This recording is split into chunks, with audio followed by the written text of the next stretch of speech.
ଦେଇଥିବା କଥା ମୁଁ ଆଜି ରଖିପାରିଲିନି। ହେଲେ କାହିଁକି? ଜୟ ଜଗନ୍ନାଥ ସାଙ୍ଗମାନେ, ଶୁଭ ସକାଳ। ମୁଁ ମୋ ଦିନଟି ଆରମ୍ଭ କଲି ମୋ ଗୋପାଳର ମୁହଁ ଚାହିଁ। ବାପା ଲଗେଇଥିବା ମୂଳା ଗୁଡ଼ିକ ଆମକୁ ଠକିଦେଲେ। ଦେଖୁନାହାନ୍ତି ତାଙ୍କର ଅବସ୍ଥା କେମିତି, ଠିକ୍ ମୋ ପରି। 2 ମାସ ହେଇଗଲାଣି, କେଜାଣି କେବେ ବଢ଼ିଥାନ୍ତେ। ମୁଁ ବସିଗଲି ଦ୍ୱିପହର ଖାଦ୍ୟ ପ୍ରସ୍ତୁତରେ। ରୋଷେଇ ସରିବା ପରେ ପ୍ରଥମେ ଇଶାନଙ୍କୁ ଖାଇବାକୁ ଦେଇଦେଲି। ରସୁଣ ଖାଇବାକୁ ମାଗିଦେଇ ଦେଖୁନାହାନ୍ତି ଭାଇ ବୋଉ ଦେଢ଼ଶୁର ପରି ଖଣ୍ଡେ ଦୂରରେ ପକେଇଛନ୍ତି। ଗୁଗୁଲ ଜନ୍ମଦିନ ଚକ୍କରରେ ମୁଁ ଡ୍ରଇଂ କରିବା ପୁରାପୁରି ଭୁଲି ଯାଇଛି। ଭାବୁଛି ଆଜି ଗୋଟେ କାହାର ଡ୍ରଇଂ କରିବି, ହେଲେ କାହାର?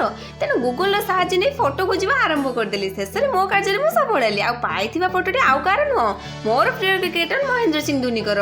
ଡ୍ରଇଂ ପାଇଁ କିଛିଟା ଅର୍ଡର ମୋ ପାଖରେ ଅଛି, କିନ୍ତୁ ସେଥିପାଇଁ କଲର ଦରକାର, ଆଉ ଯୋଉଟାକି ମୋ ପାଖରେ ନାହିଁ। ଭାବିଲି ତ ଡ୍ରଇଂଟା କରିଦେବି, କିନ୍ତୁ ଡର ବି ଲାଗୁଛି। ପ୍ରଥମେ ଆଉଟଲାଇନ୍ ଆଖିରୁ ହିଁ ଆରମ୍ଭ କଲି। ଏତିକି ଆଉଟଲାଇନ୍ ପକେଇବା ପାଇଁ ମୋତେ ପ୍ରାୟ 2 ଘଣ୍ଟା ଲାଗିଲା। ଆଉ ମୋ ଦ୍ୱାରା ଏତିକି ହିଁ ସମ୍ଭବ ହେଇପାରିଲା। ମୁଁ ଦେଇଥିବା କଥା ଆଜି ମୁଁ ରଖିପାରିଲିନି, କାରଣ ନିଜର ସ୍ୱପ୍ନ ସହିତ ନିଜର କର୍ତ୍ତବ୍ୟକୁ ପଛରେ ପକେଇବା କଥା ନୁହଁ। ଯେହେତୁ ସନ୍ଧ୍ୟା ହେଇ ଆସିଲାଣି, ଘର କାମ ବି କରିବା ନିହାତି ଆବଶ୍ୟକ।